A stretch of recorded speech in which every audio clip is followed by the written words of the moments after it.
Lire le temps nous vient de Strasbourg. Savant mélange entre pop, jazz et hip-hop, ces trois gars aiment les grands courants musicaux du XXe siècle et cherchent à leur rendre hommage. Leur deuxième album est un petit bijou d'ingéniosité. En plus, en live, ça déménage. Rencontre avec Lire le temps dans What's In. Salut, c'est Lire le temps sur What's In.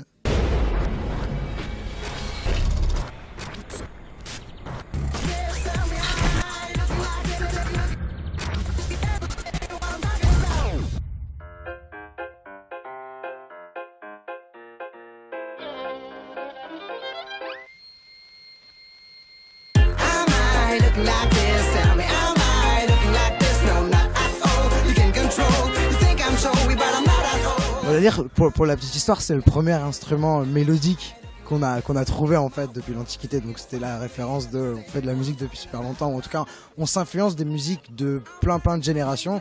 C'est vrai qu'on aime mélanger les années 30 avec les années 40, avec les années 50, avec les années 70. Ça fait partie de nos influences et au final ça crée un petit peu une lecture dans le temps de la musique de ces 70 ou 80 dernières années, en tout cas des musiques que nous on écoute.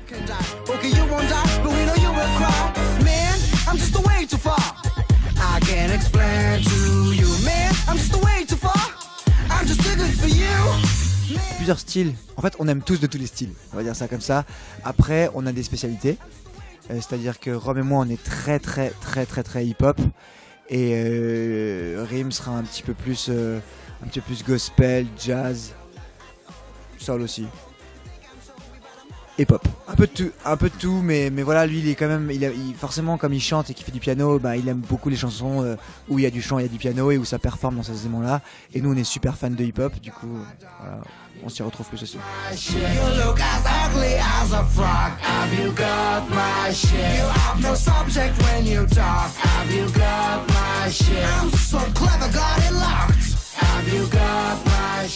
Ouais, un premier album qui s'appelait Lady Swing qui est sorti en 2010. Qui a plus ou moins bien marché. Enfin, on s'est retrouvés à faire beaucoup de scènes et ça a été vraiment ça l'essence du projet. Et on a vraiment orienté ce deuxième album qui va s'appeler Outside the Box, qui est la suite de Lady Swing.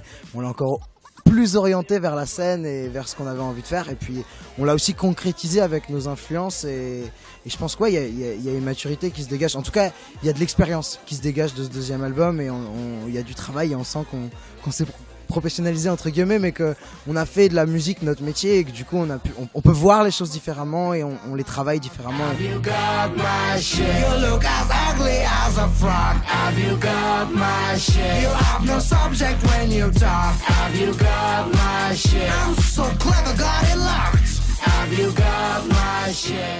Il n'y a pas de recette miracle. Ça peut être une boucle qui viendrait de l'un de nous trois, très épuré encore par un travail abouti, ou ça peut être déjà un travail sur lequel l'un de nous trois a passé déjà une douzaine d'heures, ou c'est un travail qui commence et qui finit de A à Z tous les trois ensemble. Il n'y a vraiment aucune recette.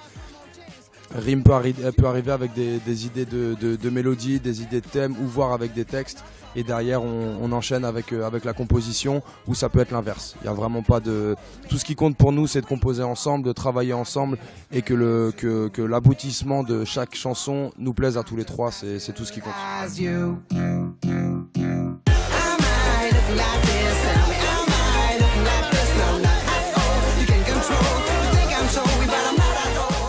Comme dit, on a chacun des influences différentes et donc du coup on a forcément une vision différente. Moi en tant que beatmaker, forcément je vais chercher la perfection du son, la qualité de la production.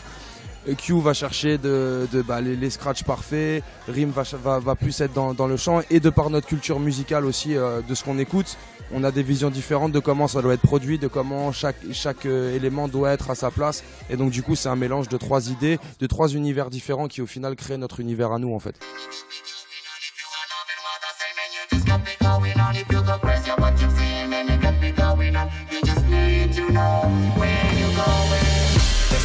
Il y a deux featuring dans l'album. Il y a un premier featuring qui s'appelle Swing Machine, qui est avec le groupe Art District, qui est l'autre groupe de Romway qui est là.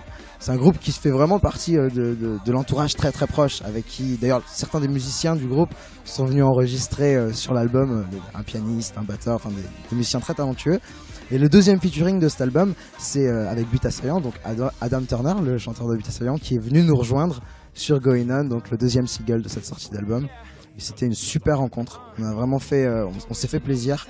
On a trouvé que son écriture, elle était vraiment géniale.